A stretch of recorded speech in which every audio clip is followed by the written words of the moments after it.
This video is about defences to assault charges. I'm going to talk about 4 common defences to assault charges today. The first and most common defence to an assault charge is called self-defence. Self-defence is where a person acts to defend themselves or another person. It's also where a person acts to prevent an unlawful deprivation of their own or someone else's liberty. So for example, in a kidnapping situation, you're trying to get away or trying to get someone out of that situation. It's also where someone acts to prevent the unlawful destruction or damage to property. So to protect property, if someone takes your belongings and you grab those belongings, or you do what's necessary and reasonable to get those belongings back. It's also where someone acts to prevent what's called a criminal trespass. So for example, if someone's breaking into your house, you can do what's reasonable to get them out of your house. Now for something to be self-defense, it must be a reasonable response to the circumstances as they are perceived. So it must be a reasonable response, so it can't be an over-the-top response, and that response must be as the person who acts perceives them at the time. So for example, if someone were to come up to me and were to start punching me in a violent manner, aggressive manner, rather than just joking, and I were to punch them back, then that may be self-defense.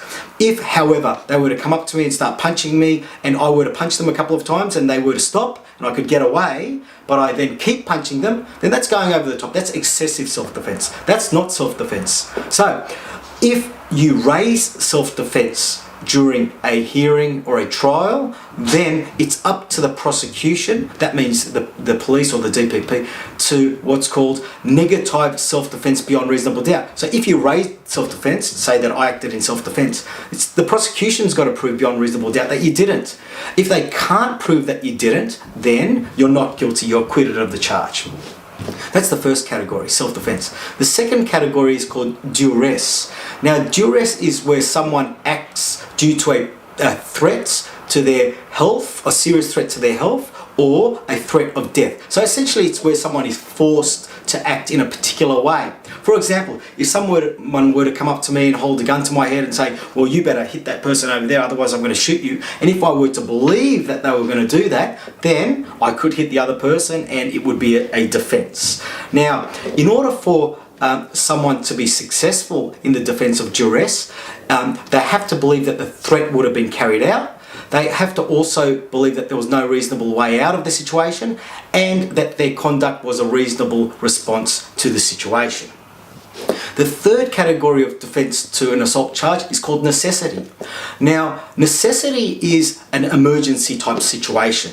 It is where a person does something that's a reasonable response to an emergency situation. For example, if I were to be with someone and they were to be bleeding very severely and you were carrying them somewhere to get them help and you're pushing people out of the way, which may technically be assault, then you could rely on necessity to get you out of that situation. It's not very common, but it is one of the defences to assault. Now, in order for a person to rely on necessity, there must be a sudden or extraordinary circumstance.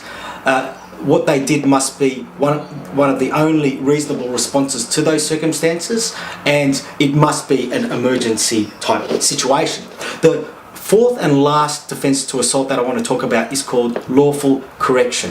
Now, lawful correction applies when the situation relates to a parent and their child, or to a teacher and their students, and where the parent or the teacher, as the case may be, acts in a reasonable manner and a warranted manner in all of the circumstances. So for example, if a parent smacks a child, provided that it's not a smack to an area such as the face, and it's not done in unwarranted circumstances where they don't deserve it, and it's not too hard, then a parent can rely on that in order to not be convicted of assault. Now, these are 4 of the categories of defences to assault charges. Now, if you're charged with an assault, maybe a good idea to consult an experienced lawyer, because what they can do is they can determine whether you have a defence. If you do have a defence, they can write to the other side, to the prosecution, whether it's the police or the DPP.